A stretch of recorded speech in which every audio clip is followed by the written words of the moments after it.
네, 안녕하세요. 방금 소개받은 오토노머스 A2G의 유병용이라고 합니다. 제가 오늘 발표드릴 내용은 자율주행 모빌리티 서비스 사례 및 A2G 스마트 시티 솔루션 개발 현황입니다. 저희 A2G는 자율주행 스마트 시티의 솔루션을 좀 공급하고자 하는 그런 기술을 가지고 있는 회사고요. 주로 이제 실제 차량 플랫폼을 가지고 실도로 자율주행을 위주로 지금 실증을 진행하고 있고 이제 서비스까지 제공하려고 노력하고 있습니다. 네, 목차는 다음과 같습니다.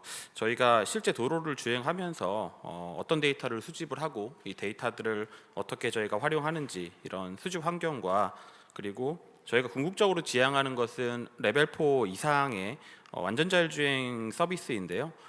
이것을 위한 기술 개발 요소에는 어떤 것들이 지금 필요한지 그리고 실증을 통한 이제 수집 데이터들의 어떤 구체화된 모습들 이런 것들을 말씀드리고요. 그리고 저희가 이제 소프트웨어를 실제 하고 있는 회사인데 향후에는 저희가 레벨 4 이상의 소프트웨어를 담을 수 있는 운전석이 없는 그러한 플랫폼도 실제 이제 설계를 시작을 했습니다.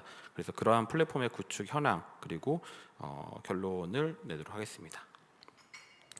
네, 저는 방금 소개받은 것처럼 지금 현재 전에 있던 회사는 저도 이제 현대자동차에서 그 자율주행 쪽으로 좀 연구 개발을 했었고요. 한 7년간 현대자동차에서 했다가 저희가 이제 경일대학교 기계자동차학부에서 이제 이직을 하고 교수 창업으로 제가 오토노머스 A2G를 이제 4년 정도 지금 운영을 해오고 있고요.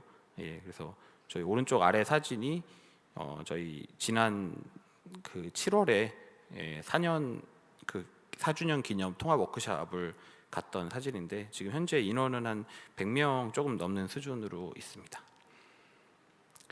먼저 저희 차량의 데이터 수집 환경인데요. 센서 구성 위주로 설명을 드리도록 하겠습니다.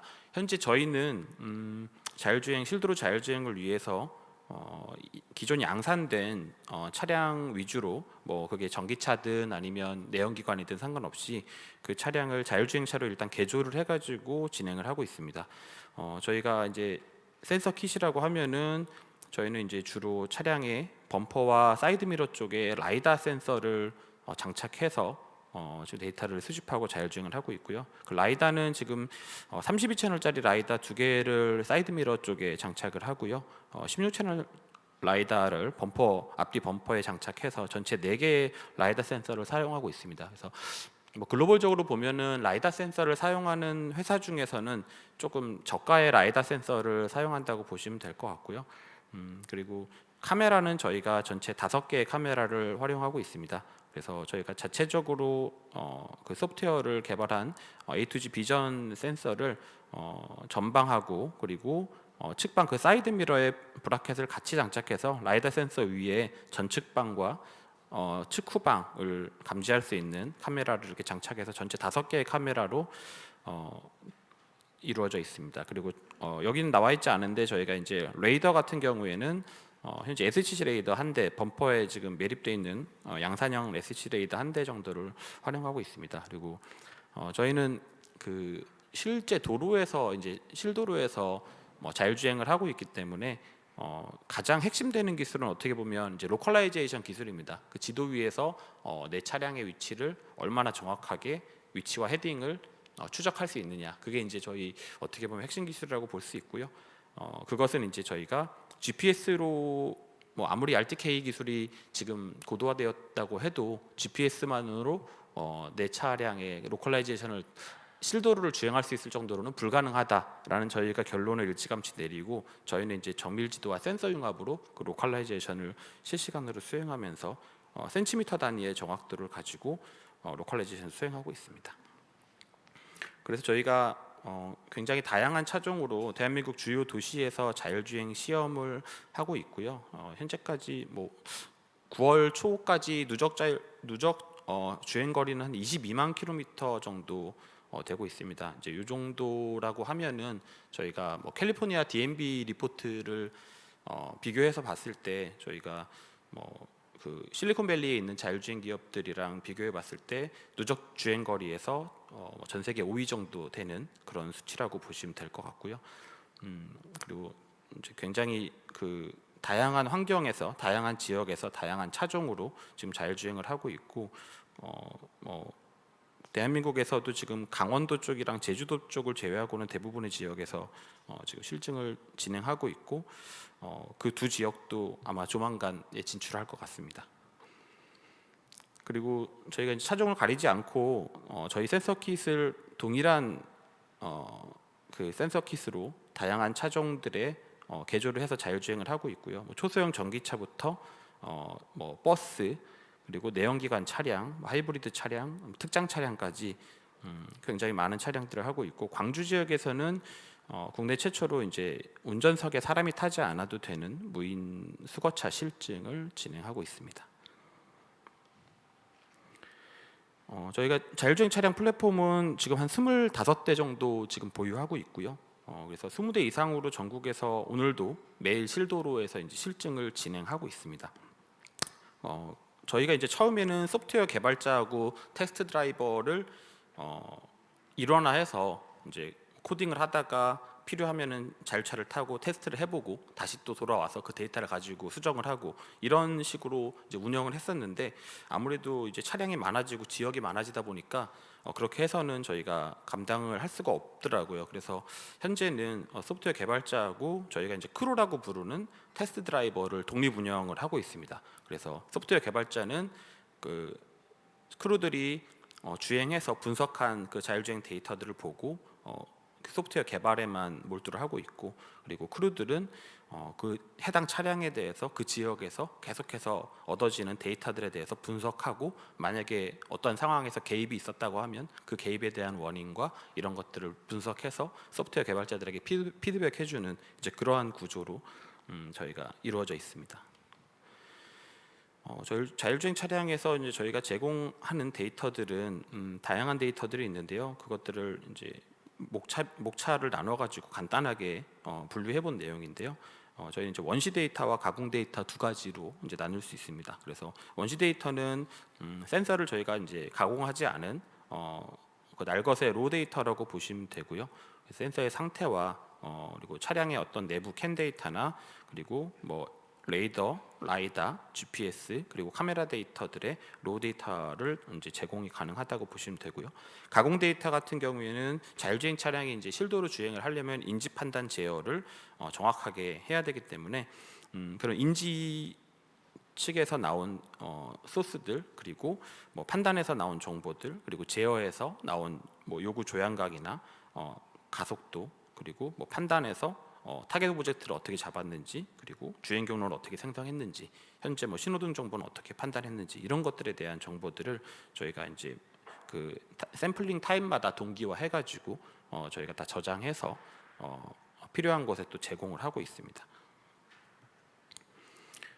저희가 대략적인 수집 데이터 사이즈를 물어보시는 분들이 많은데, 차량 한 대마다 대략 저희가 1분당 한 1GB 정도 데이터가 수집된다고 보시면 됩니다. 이 중에 대다수는 사실 그 카메라 영상 데이터고요. 카메라 영상 데이터를 이제 좀 압축해서 저희가 저장하기 때문에 이제 이 정도 데이터가 수집되고, 실제로 이제 압축하지 않은 데이터를 저장한다고 하면 훨씬 더 고용량의 데이터가 수집되는데, 저희는 이제 압축해서 이렇게 1분당 1GB 정도로 수집하고 있습니다. 그래서 뭐 10대 차량으로만 한 5시간 정도 주행해도 이제 테라바이트 수준의 데이터가 이제 수집이 돼서, 저희가 처음에는 이제 이것들을 데이터들을 그냥 수동으로 정리하고 하다가 차량 대수가 늘어나고 지역이 늘어나면서 저희가 이제 자체 서버를 구축해서 그 서버에서 이제 로그 파일들을 저희가 저장하고, 그것들을 검색해서 어떤 이벤트 같은 것들을 추출하고 이제 그런 것들을 자동화할 수 있는 시스템을 만들었습니다. 그래서 예를 들어 뭐 비가 오는 날 우회전을 하다가 보행자를 만나서 급정거한 데이터를 달라라고 이제 저희가 검색을 하면 그러한 데이터들이 이제 뭐 수년간 데이터들이 쭉 나와서 저희가 이제 그 데이터를 가지고 분석을 하고 새로운 알고리즘을 적용해 봤을 때 시뮬레이션 해보고, 이제 이런 시스템이 구축이 돼 있다고 보시면 될 것 같고요.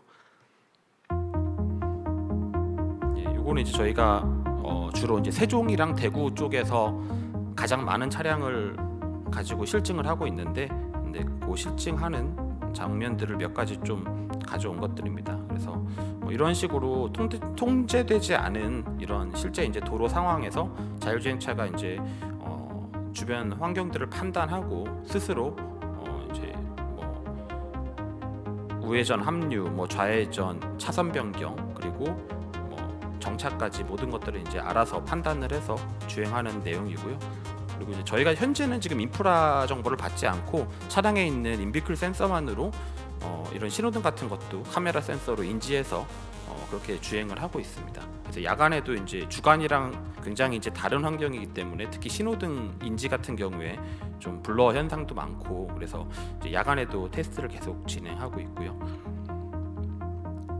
그리고 뭐 비가 올 때나 악천후 상황에도 저희가 이제 많이 좀 주행을 하고 있고, 처음엔 저희가 이제 신호등만 봤다가 요즘은 이제 보행자 신호등까지도 같이 보면서 우회전에 대한 그 강화되지 않았습니까? 우회전하는 룰이. 그래서 그런 것들도 지금 로직에 반영해서 하고 있고, 뭐 불법 주정차라든지 무단 횡단 보행자 이런 것들에 지금 대응을 이제 할 수 있도록 저희가 계속해서 데이터를 쌓고 개선을 하고 있습니다.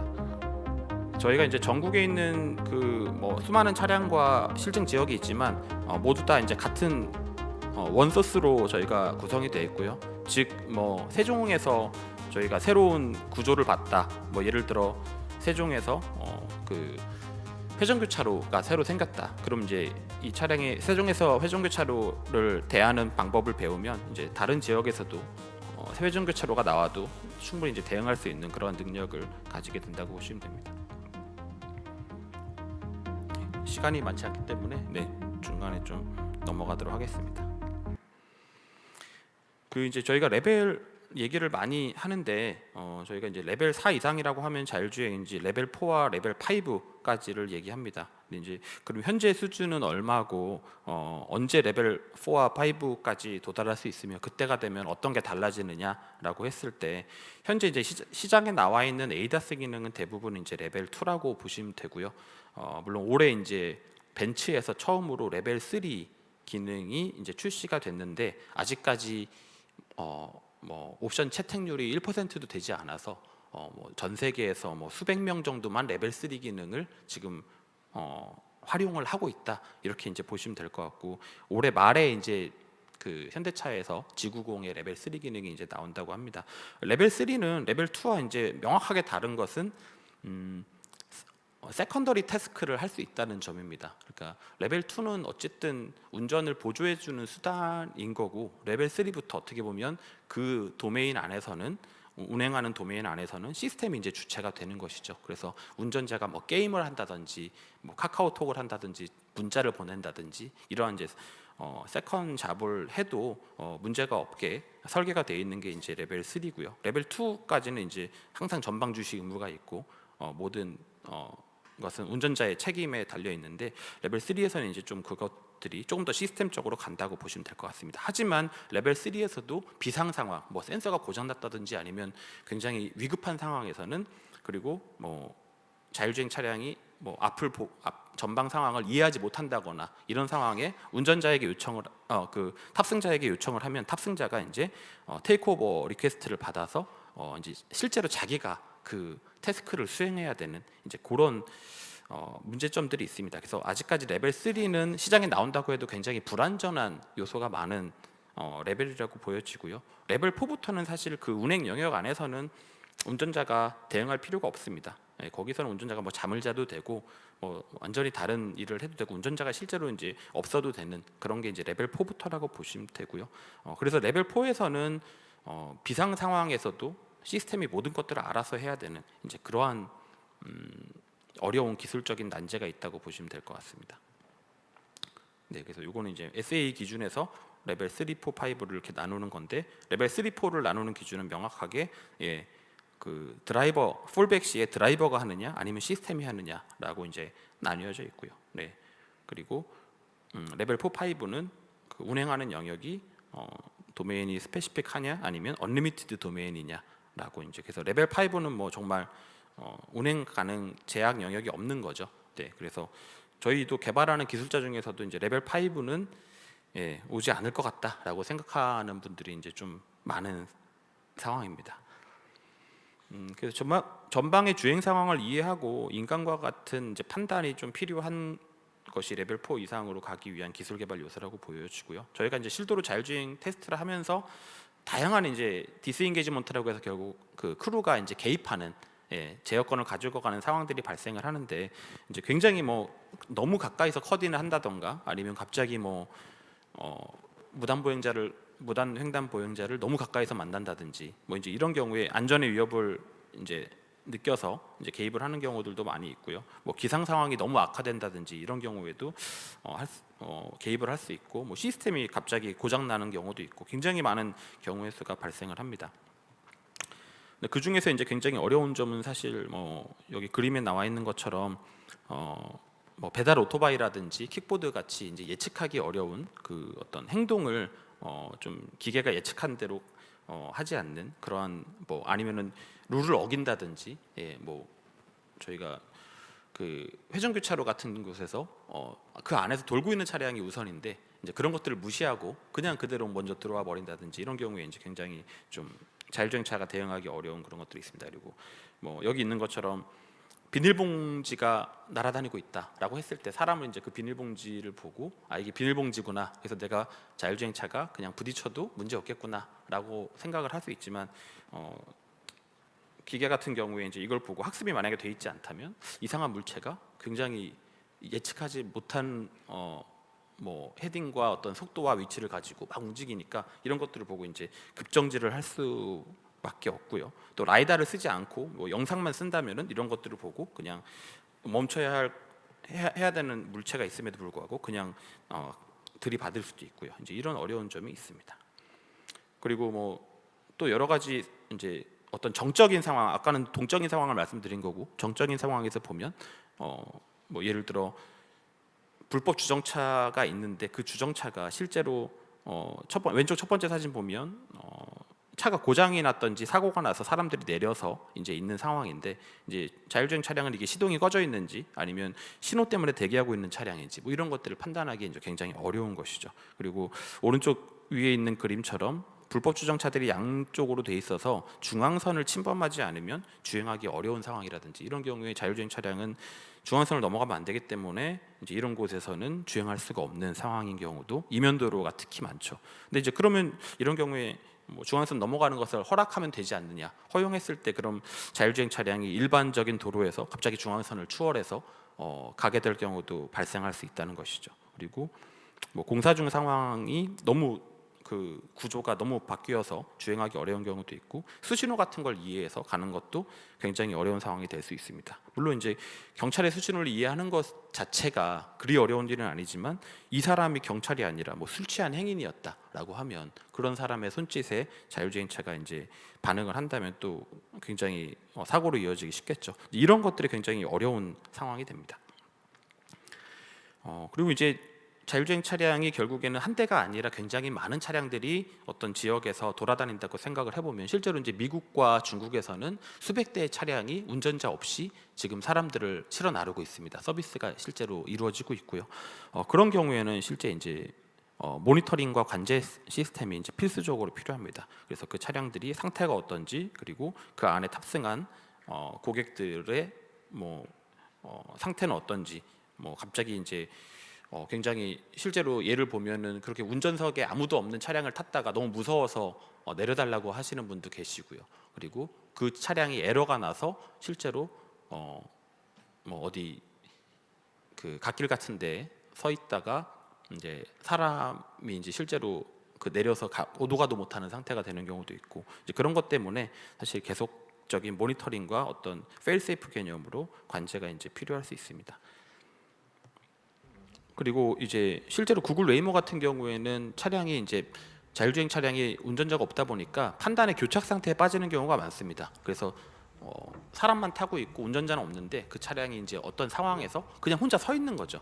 그러다 보면은 이제 결국 원격에서 모니터링해서 보다가 원격 이제 관제 요원이 그 차량을 원격으로 클릭해서 이렇게 원격 주행으로 그 상황을 빠져나오게 해주는 이제 이런 것들이 실제로 서비스에 적용이 되고 있습니다. 그래서 저희도 A2G에서도 실제로 KCT에 차량을 세워놓고 저희 뭐 평촌에 있는데 연구소가 평촌에서 이제 실제로 KCT에 있는 경기도 화성에 있는 차량을 원격 주행으로 이렇게 주행해서 시속 한 30km 이내에서 한 5km 정도를 주행하는 이런 것들을 이제 만들었고요. 그리고 추가로 이제 저희가 아직까지 인프라 정보를 받고 있지 않은데 결국에는 이제 인프라 정보를 받기 위해서는 자율주행차가 센서로 이해하는 그러한 수준의 데이터들이 들어와야지만 이제 활용이 가능하다고 보시면 됩니다. 그래서 이제 그러한 데이터들은 사실 영상이나 레이더 같은 경우에 조금 이제 부정확하게 줄 수밖에 없기 때문에 저희가 자율주행에서 사용하는 라이다를 인프라 시스템으로 개발해서 교차로에 설치해서 실제로 지금 저희가 제품화 시켜서 판매를 하고 있습니다. 그래서 이 라이다 센서를 이제 교차로에 한 대 두면 교차로에 있는 수백 개의 오브젝트를 센티미터 단위로 그리고 헤딩을 굉장히 정확하게 인지하면서 모든 것들을 추적할 수 있는 거죠. 그래서 그런 정보들을 자율주행차에 내려줘서 자율주행차의 인지 범위가 확장되고 이제 블라인드 스팟 영역 같은 것들을 커버해 줄 수 있는 이제 그러한 시도를 하고 있습니다. 그래서 실제로 이 라이다 센서 한 대를 교차로에 장착해서 신호등의 시간을 예측을 하고 있는 모습입니다. 그래서 주행하는 차량들의 흐름을 보고 지금 저희가 신호등의 시간을 정확하게 예측을 하고 있고, 그리고 신호 위반한 차량이라든지 그리고 보행자들이 뭐 횡단보도 대기하고 있고 횡단보도를 건너고 있고 이런 것들을 저희가 정밀지도랑 이제 융합해가지고 같이 보기 때문에 굉장히 이제 여러 가지 정보들을 관제센터와 자율주행차에 이제 실제로 내려줘서 자율주행차가 훨씬 더 교차로에서 주행할 때 그런 엣지 케이스 같은 것들을 극복할 수 있도록 저희가 이제 그렇게 하고 있습니다. 그리고 수집 데이터 분석인데요. 저희가 이제 어떤 하나의 시나리오를 가지고 예를 들어 5대의 카메라, 오른쪽에 이제 위에 보시는 전방이랑 측후방, 측전방, 측후방에 있는 좌측 우측에 있는 5대의 카메라들을 동기화시킨 이제 예시 시나리오가 이제 보일 수 있고요. 이런 똑같은 동일한 시나리오에 대해서 저희가 이제 레이더 같은 경우에 이렇게 오브젝트 데이터들이 이제 순간적으로 한 64개에서 128개 정도까지씩 나오고 있고 그 데이터들에 대해서 어떤 이동 속도라든지 정지해 있는 물체라든지 이제 이런 것들을 주로 필터링해서 활용을 하고 있고요. 모빌아이 같은 경우에는 이제 레퍼런스로 저희가 장착을 해봤을 때 모빌아이 카메라는 이제 어떤 차선이라든지 주행하는 차량들의 정보를 이제 다낭 카메라에서 이제 주고 있는데 저희 이제 자체 개발한 카메라 소프트웨어의 어떤 성능을 평가하는 용으로 이제 같이 이렇게 보고 있습니다. 그리고 이제 GPS랑 정밀지도를 활용했을 때 저희가 이제 GPS는 주로 많이 활용을 안 한다고 했는데 그래서 GPS는 저희가 초기 시작 위치만 잡는 데에만 주로 사용을 하고 있고요. 정밀지도에 저희 이제 로컬라이제이션을 연동해서 이제 사용을 하고 있습니다. 참고로 이제 정밀지도는 저희가 자체적인 사양으로 지금 자체 사양을 가지고 자체적으로 지도 업체와 같이 협업해서 지금 개발하고 있습니다. 라이다는 이제 아까 말씀드린 4개의 라이다를 지금 색깔만 다르게 해서 지금 이제 로 데이터를 뿌려주고 있는 거고 이제 동기화시켜서 이제 이런 라이다 데이터를 가지고 이제 지면 데이터들을 없애주고 주변에 이제 객체 데이터들만 가지고 이제 트래킹을 하게 되는 이제 그런 식으로 저희가 주행을 할 수 있습니다. 네, 그래서 이런 것들을 이제 통합을 하게 되면 이 다양한 센서들을 통합해가지고 뭐 0.1초마다 이렇게 동기화시켜가지고 볼 수 있게 되는 겁니다. 그래서 이런 통합 데이터를 가지고 여기서 이제 알고리즘을 저희가 이제 넣어보게 되면 이런 식으로 퓨전 데이터들이 나와서 그 데이터들 어떤 하나의 차량을 지속적으로 관찰할 수 있게 되고 그 주변 차량들이 앞으로 어떻게 행동할지 그리고 나는 어떻게 행동해야 될지 나는 어떻게 경로를 만들어야 될지 이런 것들을 이제 판단을 할 수 있게 되고 이제 그 다음 스텝으로 넘어갈 수 있게 이제 되는 것입니다. 다양한 데이터 예시인데요. 이제 우회전해서 불법 주정차가 있어서 이제 불법 주정차 때문에 좌측으로 차로 변경을 하려고 하는데 계속 좌측에서 이제 차량들이 빠르게 오고 있기 때문에 얘가 좌측 후방을 보고 있다가 이제 내가 주행해도 되겠다 이런 판단이 됐을 때 자동으로 이제 차선 변경을 해서 회피해가는 그런 이제 장면이고요.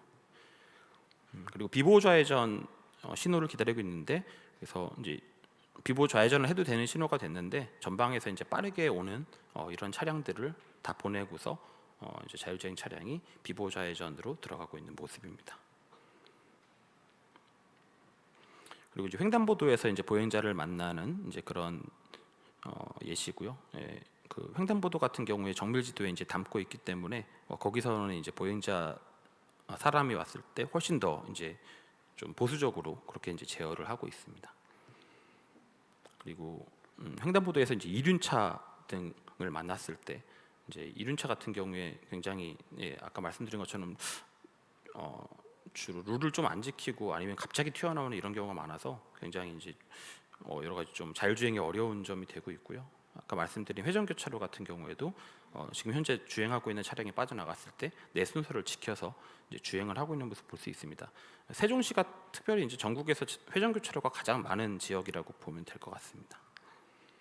그리고 악천후에 이제 비가 왔을 때도 이렇게 지금 비가 왔을 때 전방 범퍼에 달려 있는 전방 라이다하고 후방 라이다는 데이터가 거의 나오지 않는 모습을 볼 수 있고요. 측방에 있는 라이다들만 데이터들이 조금씩 좀 빠지긴 하지만 이제 그렇게 들어오는 걸 볼 수 있습니다. 이제 이런 악천후 상황에도 이제 자율주행을 하면서 저희가 좀 리던던시를 확보해서 그렇게 나아가려고 하고 있습니다. 그리고 이제 비가 왔을 때 비가 오고 있는 것도 문제지만 이미 내린 비가 바닥에 무릉덩이를 만났을 때가 사실은 더 위험합니다. 그래서 주변의 차량들이 그 무릉덩이를 밟고 지나갔을 때 이제 빗방울들이 쫙 뿌려지면서 그런 것들이 이제 인지에 영향을 주고 커딩하는 차량처럼 보이기도 하고 이제 그런 것들이 영향을 많이 주고 있습니다.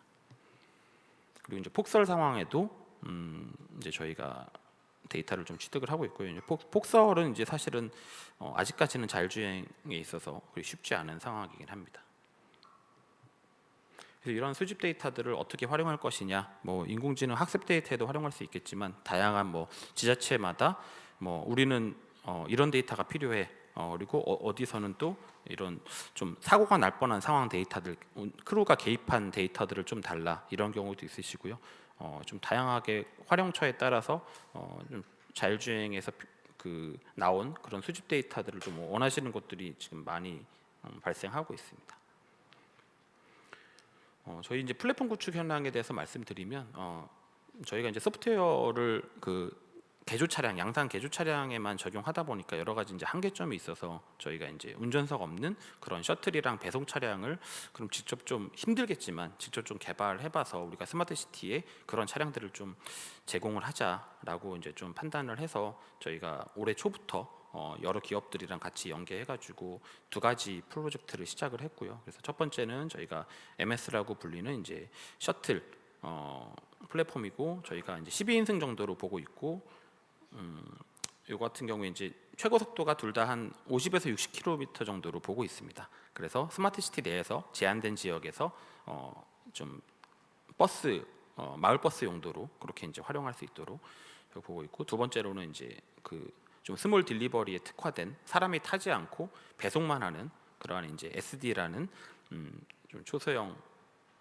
저희가 배송 차를 좀 제작을 하고 있습니다. 그래서 어제 마침 그 원희룡 국토부 장관께서 모빌리티 혁신 로드맵을 이제 발표를 하셨는데 거기 보면 24년까지 이제 법제도를 좀 개편해서 이러한 운전석이 없는 이러한 차량들이 도로에 주행할 수 있도록 법제도를 이제 24년 정도까지 개편하고 25년부터 순차적으로 뭐 버스부터 27년에는 승용차까지 이제 완전 자율주행 차를 이제 양산하는 그런 계획을 발표하셨는데 저희도 이제 25년에 이제 양산 파일럿 차량을 타겟으로 해서 저희가 지금 같이 개발을 하고 있습니다.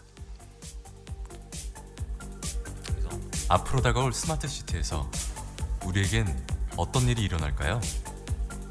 제이와 함께 경험해 볼까요? 네, 저희가 이제 이런 차량들을 자율주행 실제 셔틀을 도로에 타고 이제 투입했을 목적지까지 때 같이 모습을 가보겠습니다. 좀 애니메이션으로 이제 좀 만들어 우리는 본 겁니다. 오토노머스 A2G의 스마트 시티 솔루션을 통해 지속 가능하고 안전한 미래 도시를 경험하게 됩니다.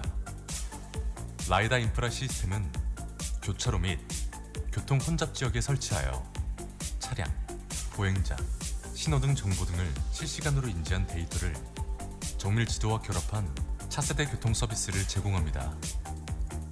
제이는 편안하게 앉아 자율주행 중 주변 차량, 보행자 등을 인지하고 안전하게 대응하는 모습을 바라봅니다. 운전자가 없어도 라이다 인프라 시스템과 연계되어 안전하게 목적지로 순조롭게 이동 중입니다. 이런 사거리 구간에서 사고가 발생했네요. 이러한 교통 상황을 인지하고 즉각적으로 라이다 인프라 시스템에서 관제 센터로 전달하여 자율주행 차량, 일반 차량, 보행자 등은 안전한 주행 정보를 빠르게 전달받을 수 있습니다. 차량은 위험한 상황을 인지하고 최적의 길을 주행 경로를 바꿔 이동합니다. 제이는 안전하고 빠르게 목적지로 도착하였습니다. 이외에도 라이다 인프라 시스템은 다음과 같은 상황에서 다양한 역할을 해냅니다. 경찰차, 구급차 긴급 출동 시 도로 통제 및 정보 수신, 불법 유턴, 불법 주정차로 인한 교통 혼잡 개선, 옐로우 버스 및 스쿨존에서의 정보 수신, 스마트 시티에서 배송 환경은 라이다 인프라 시스템을 통해 더욱 빛을 발합니다. 이동 중 급한 물건, 중요한 서류, 무거운 택배 등을 최적의 경로로 빠르고 안전하게 배송받을 수 있습니다. 네, 뭐 시간 관계상 자율주행 넘어가도록 하겠습니다. 그래서 저희가 아까 로드맵을 말씀드렸는데 내년 상반기 정도에 저희가 이제 테스트카가 설계된 테스트카가 나오고요. 그걸 가지고 저희가 이제 24년도에 이제 프로토카가 나오고요. 그리고 25년도에 이제 파일럿카 양산을 생각을 하고 있습니다. 그래서 25년 파일럿카부터는 저희가 실제로 어떤 구축된 공장에서 양산을 할 준비를 이제 할 생각이고, 지금 이제 현재 충돌 기준을 좀 완화해가지고 면제된 그런 초소형 차량 같은 경우에는 연간 뭐 5천만 대 이하 정도로만 양산을 할 수 있게 돼 있는데, 이런 것들을 이제 좀 계속 뭐 저희가 정부랑 협의해서 연간 한 3만 대 정도까지 이제 좀 제공할 수 있도록 저희가 계획을 잡고 있습니다. 그래서 저희가 이제 25년 정도에 저희 차량을 좀 스마트 시티에 공급할 수 있도록 저희가 그렇게 준비를 하고 있고요. 물론 저희 혼자 이제 조그마한 스타트업 혼자 이제 이런 차량을 만들어 나간다는 거는 현실적으로 이제 불가능하기 때문에, 다행히 이제 저희가 이제 대구 경북 지역에서 먼저 출발한 기업이라서 그 지역에 이제 대구시하고 그리고 그 지역에 이제 티어 1, 2 많은 업체들이 있습니다. 그래서 그 기업들께서 뭐 이게 실제로 물량도 안 되고 실제로 뭐 기업에 많은 이제 돈을 가져다 주지 못하는 프로젝트지만 이러한 큰 기업들이 향후에 미래자동차 좀 기업으로 변환하고자 하는 의지가 이제 굉장히 강해서 이제 이런 저희 프로젝트에 이제 함께 다행히 도와주고 계시고요. 그래서 뭐 모터라든지 뭐 감속기, 인버터, 그리고 뭐 타이어는 또 에어리스 타이어, 그리고 와이어링, 그리고 뭐 디스플레이 모듈, 차체, 뭐 그리고 무빙 도어, 뭐 이런 것까지 다 이제 좀 경쟁력 있는 정말 국내 좋은 기업들하고 같이 이제 만들어 나가고 있습니다. 저희가 이제 뭐 이런 것들을 그럼 어디에 제공할 거냐, 아까 이제 스마트 시티만 말씀드렸는데, 스마트 시티 안에서도 저희가 이제 전국에서 이렇게 많은 지자체에서 실제 주행을 이제 다양한 차량으로 하고 있는 이유가 향후에 이제 저희 그 자체 플랫폼 차량으로 좀 대체를 하기 위함도 있고요. 그리고 뭐 지자체에서 청소차나 순찰차나 장애인 이동 서비스 이런 것들도 고려하고 계시고, 뭐 여러 가지 이제 물류 사업에서 뭐 밤에 예를 들어 뭐 이런 배송 차량들이 밤에 여러 가지 새벽 배송에 이용된다든지, 그리고 저희가 국내에서 처음으로 이제 운수 사업자들 사명 운수랑 보영 운수랑 MOU를 맺고 이제 향후에 무인 대중교통 서비스를 같이 이제 만들어 나가기로 좀 협약을 맺고 하고 있고요. 그래서 결국에는 국내 이제 스마트 시티가 지금 이제 국가 시범으로 세종이랑 부산에서 두 개가 이루어지고 있고, 그리고 민간으로 해남에서 솔라시도 이렇게 세 개 스마트 시티가 이루어지고 있습니다. 그래서 그 중에 저희가 이제 부산하고 해남에 자율주행 차량을 저희가 이제 향후 뭐 5년 10년간 공급하는 이제 사업자로 지금 돼 있고요. 그래서 그런 쪽에 저희가 스마트 시티에 저희 차량이랑 솔루션을 같이 좀 제공해서 실제로 무인 자율주행차 어떤 양산을 스마트 시티에서 좀 저희가 해볼 생각을 가지고 있습니다. 예, 마지막으로 향후 전망입니다. 자율주행 레벨 4가 저희의 이제 일상이 되기 위해서는 사실 제가 방금 말씀드린 것처럼 굉장히 많은 기술 개발이 추가적으로 필요합니다. 그래서 자율주행 자체 기술력만으로도 쉽지 않지만 여러 가지 인프라라든지 관제 센터, 원격 주행 이런 것들이 다 같이 이루어져야지만 이런 것들이 하나로 이제 하모니를 이루어져야지만 실제로 저희가 생각하는 레벨 4 이상의 자율주행 서비스가 일어날 수 있도록 보이고요. 실제로 이제 가장 중요한 건 고장 시에 자율차 스스로 이제 대처 가능하냐 이런 것들이 가장 이제 중요하다고 보실 수 있겠습니다. 그리고 자율주행의 실증 데이터 시장이 이제 올해부터 좀 오픈이 되고 있는 걸로 보입니다. 그래서 뭐 시뮬레이션도 물론 필요한데 시뮬레이션으로만으로 얻을 수 없는 그러한 실도로 데이터들을 좀 저희가 많은 것들을 가지고 있기 때문에 다양한 분야에서 이제 이런 데이터를 가지고 신규 서비스 제공이 가능하리라고 보고요. 요즘 뭐 자율주행 레벨도 많이 얘기 나오는데 레벨보다 어떻게 보면 더 중요한 게 이제 ODD라고 보입니다. 그래서 오퍼레이셔널 디자인 도메인이라고 하는 운행 어떤 가능 조건이죠. 주행 가능한 영역과 불가능한 영역에 좀 정량적인 기준을 이제 저희가 마련해야 될 필요가 보이고요. 그리고 이제 자율주행 차량에 이제 문제가 생겼을 때 어떻게 이제 리던던시를 확보해서 자율주행 차량을 안전한 곳에 세울 수 있느냐 이게 이제 가장 중요한 좀 자율주행에서 고려해야 될 기술 분야라고 생각하고 있습니다. 네, 이상으로 네, 저희 A2G에서 생각하는 스마트 시티 솔루션 이런 자율주행 생태계에 대해서 말씀드렸고요. 네, 뭐 마지막 시간까지 경청해 주셔서 감사합니다.